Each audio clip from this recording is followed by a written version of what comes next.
खुलुमबाय फुंबिलिनि गोजोन हामलायनाय जासिबाय आरो बड'लेण्ड खौराङाव नोंथांखौ बरायबाय। दिनैनि रादाबखौ फरायदों आं रामेन बर'आ। दिनैनि गाहाय रादाबफोराव दङ बिटिसि सोरखारनि थाखाय सुखुनि रादाब लाबोबाय मिरु नखर मन्त्रि राजनाथ सिंहआ। मिरु सोरखारनि केबिनेटआ लानाय थिरांथाखौ बिटिसिनि गाहाय हाग्रामा महिलारि बिथाङा बरायदों। नखर मन्त्रि राजनाथ सिंहआ बड'लेण्डनि थाखाय जायफोर स्किमनि बाथ्राफोरखौ फोसावदों बेफोर गासैबो बड'लेण्डनि गोजाम दाबि बुंदों मिरु एबसुनि आफादगिरि प्रमद बर' बिथाङा। अदालगुरियाव गायसनजानो गोनां हेलिपर्टनि लाइखुंथाखौ गायसनबाय मन्त्रि रिहन दैमारी बिथाङा। फैगौ 15 जानुवारि खालाराव अदालगुरियाव इन्जिनियारिं कलेजनि लाइखुंथा गायसनगोन। फैगौ 5 जानुवारियाव देउलखुसि बाथौ फरायसालिनि फरायसालि गायसनथाय सान फालिथाय। नोंथाङा नायगासिनो दङ बड'लेण्ड खौरां। दानिया फैदो आबुं रादाबाव। बिटिसि सोरखारनि थाखाय सुखुनि रादाब लाबोबाय मिरु नखर मन्त्रि राजनाथ सिंहआ। थांनाय 2 जानुवारियाव गोदान दिल्लीयाव बे खोथाखौ फोरमायो नखर मन्त्रि राजनाथ सिंहआ। बड'लेण्डआव जासिगोन हारिमुवारि दोनथुमसालि राव हारिमुवारि बिजिरसं मिरु। क'क्राझारनि थाखानाय अल इन्डिया रेडिअ सेन्टारखौ गोदानथि खालामनानै फोजौखांनाय आरो बिटिएडिनि गेजेरजों खारनाय गंसे सुपारफास्ट ट्रेनखौ आर'नाइ एक्सप्रेस मुं दोननाय जासिगोन होनना मिरुनि केबिनेट जथुम्मायाव थिरांथा लानाय जाबाय होननानै फोरमायदों नखर मन्त्रि राजनाथ सिंह बिथाङा। बेनि अनगायैबो लैंड पलिसिनि थाखाय रायजो सोरखारा लानो गोनां राहाफोरखौ लागोन होननानै नखर मन्त्रि बिथाङा फोरमायबावदों। बोडो टेरिटोरियल ऑटोनॉमस डिस्ट्रिक्ट से पास होने वाली एक सुपर फास्ट ट्रेन को एरोनाई एक्सप्रेस नाम दिया जाएगा। मिरु सोरखारनि केबिनेटआ लानाय थिरांथाखौ बिटिसिनि गाहाय हाग्रामा महिलारि बिथाङा बरायदों। थांनाय 2 जानुवारि खालाराव गोदान दिल्लीयाव मिरु सोरखारा फोसावनाय थिरांथाफोरखौ गोबाव समनिफ्रायनो बिटिसि सोरखारा बिबोगासिनो दंमोन होनना महिलारि बिथाङा खौरांगिरिफोरनि सिगाङाव फोरमायदों। केबिनेट डिसिजन बेखौ आमी बिटिएफ दলৰ হৈ বা বিটিসি বাকী ৰাজ্যৰ হৈ মই ৱেলকাম জনাইছোঁ আৰু লগতে আমাৰ প্ৰাইম মিনিষ্টাৰ নৰেন্দ্ৰ মোদী ডাঙৰীয়া আৰু লগতে অসমৰ চিফ মিনিষ্টাৰ সৰ্বানন্দ সোণোৱাল ডাঙৰীয়াকো আমি ধন্যবাদ যাচিছোঁ যে আমাৰ বিটিসি বাকী ৰাজ্যৰ কাৰণে এটা নিউ ইয়াৰ এটা গিফ্ট বুলি আমি ক'ব পাৰোঁ যেহেতু আমি সেইটো বহুত বছৰৰ পৰা আমি দাবী জনাই আহিছিলোঁ। नोंथाङा नायगासिनो दङ बड'लेण्ड खौरां।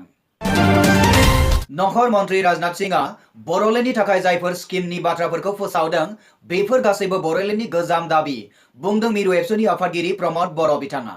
1987 मायथाइयावनो जेब्ला आलादा बड'लेण्ड दाबि खालामनाय जादोंमोन अब्लानो बैफोर दाबिफोरा दंखायोमोन।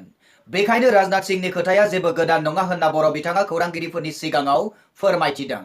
मैया तेजपुराव एबसुनि आफादगिरि मुस्रि प्रमद बर' बिथाङा बुङो बर'फोरनि जेंनानि मोनसे गोजोर सुस्रांथाय जागोन होननानै लामा नायदोंमोन नाथाय जायासै। 4 बोसोर नेनायनि जोबनायाव नखर मन्त्रि राजनाथ सिंहआ जायफोर बाथ्राफोरखौ फोसावबाय बेफोरखौ लानानै जों एसेबो कन्टुष्ट नङा। सा सानजा भारतनि उदखारि जेंनानि गोजोर सुस्रांथायनि जेबो बाथ्रा ओंखारासै। बेखायनो थाबैनो नखर मन्त्रिया मोनसे 3 खनायारि सावरायमेल लिंनाय जाथों होननानै आफादगिरि बिथाङा बुङो। 2014 मायथाइयाव बर'फोरनि जेंनाखौ सुस्रांगोननि खोथा होफ्लानानै संसदनि मासिखौ बांहोनाय बिजेपि सोरखारखौ 2019 मायथाइयाव फिननाय होगोन होनना बिथां बर'आ गोख्रों रावजों सोंखारिदों। बे फिनहोनायनि थिरांथायखौ फैगौ 7, 8 आरो 9 जानुवारियाव मिरु एबसुनि जानो गोनां जथुम्मायाव थिरांथा खालामनाय जागोन होनना सुलुङाव फोरमायदों प्रमद बर' बिथाङा। অৱৰণত এটা নেশ্যনেল নাট যিটো মহোৎসৱ যিটো আয়োজন কৰিছে সেইটো নেশ্যনেল লেভেলৰ ৰাষ্ট্ৰীয় পৰ্যায়ৰ আৰু ইয়াত বিভিন্ন জাতি জনগোষ্ঠীৰ কালচাৰটো লৈ পেলাই এটা পতাকা তৈয়াৰ কৰিছে বুলি মোক জনাইছে আৰু তেখেতসকলে এটা সমন্বয় বিচাৰিছে এটা সাংস্কৃতিক এটা ঐক্য বিচাৰিছে।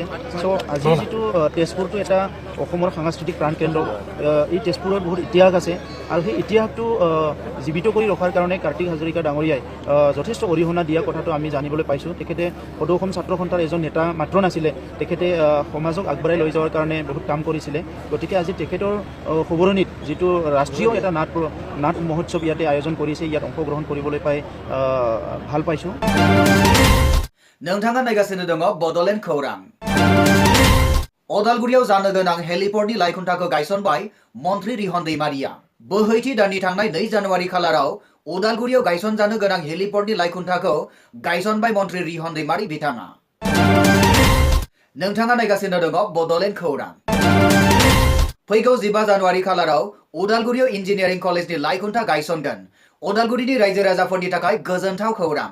अदालगुरियाव इन्जिनियारिं कलेज जासिगोन।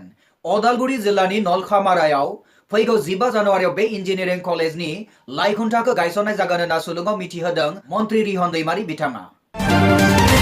फैगौ 5 जानुवारियाव देउलखुसि बाथौ फरायसालिनि फरायसालि गायसनथाय सान फालिथाय फैगौ 5 जानुवारियाव देउलखुसि बाथौ फरायसालिनि फरायसालि गायसनथाय सान फालिथाय फैगौ 5 जानुवारि खालाराव बाक्सा जिल्लानि सिङाव थानाय देउलखुसि बाथौ स्कुलनि फरायसालि गायसनथाय सान फालिथायखौ सानसेनि हाबाफारिजों खुंनो थि खालामनाय जादों। खुलुमबाय। बाक्सा जिल्लानि सिङाव थानाय देउलखुसि बाथौ फरायसालिनि खुंगा 3थि बोसोरारि गायसनथाय सानखौ फैगौ जानुवारि 5 खालारखालि सानसेनि मेलगोनां हाबाफारिजों देउलखुसि बाथौ फरायसालिनि गेलेग्रा फोथाराव खुंनो आखायाव लानाय जादों। खुंजानो गोनां गायसनथाय सान फालिथायनि गेवलां मेलाव कक्राझार बिटिसिनि इएम मुस्रि महेश्वर बसुमतारी, फेस्ला मुलुगनि फावगिरि फैला आरो मेन्डेला, आसाम पुलिसनि एसिस्टेन्ट साब इन्सपेक्टर मुस्रि राजेन बर', केबि देउलखुसि जौसिन फरायसालिनि गोरायुं मुस्रि मेकेन्जी कुमार बसुमतारी बिथांमोनहा बाहागो लाफैगोन होननानै गोरायुं मुस्रि भुपेन बर' बिथाङा फोरमायदों। गिबि हाबाफारि बायदियै बै सानखालि फरायसाफोरजों लोगोसे फरायसाफोरनि साखोन सिखोन खालामनाय, फरायसालिनि नैथि हाबाफारि बायदियै फरायसालिनि फिरफिला बिरहोनाय, थामथि हाबाफारि बायदियै फरायसा आरो ओनसोलनि रायजो राजाजों जथायै आरज गाबनाय, ब्रैथि हाबाफारि बायदियै फरायसाफोरनि मोसानाय, मेथाइ खननाय लोगोसे खन्थाइ आवरायनाय, फुंबिलिनि 10 रिंगायाव जानो गोनां गेवलां मेल, बे गेवलां मेलाव गाहाय आलासि महरै बाहागो लादों बिटिसिनि वाटार रिसोर्स आरो लाइब्रेरि बिफाननि मावफुं सोद्रोमा महेश्वर बसुमतारी, लोगोसेनो बर'नि मुंदांखा फावखुंगुरगिरि फैला मेन्डेला, लोगोसे आसाम पुलिसनि साब इन्सपेक्टर मानगोनां मुस्रि राजेन बर', लोगोसे ओनसोलनि गोबां मेलेमजिबि सुबुंफोरा बे हाबाफारियाव बाहागो लागोन। लोगोसेनो जोबथारनायाव हाबाफारि बायदियै दान्दिसे फोरोंगिरि, ओनसोलनि रायजो राजा आरो फरायसाफोरनि जथायै रंजानाय। गोजोन्थों। बेजों लोगोसे दिनैनि रादाबाबो एसेनोसै। गोजोन्थों।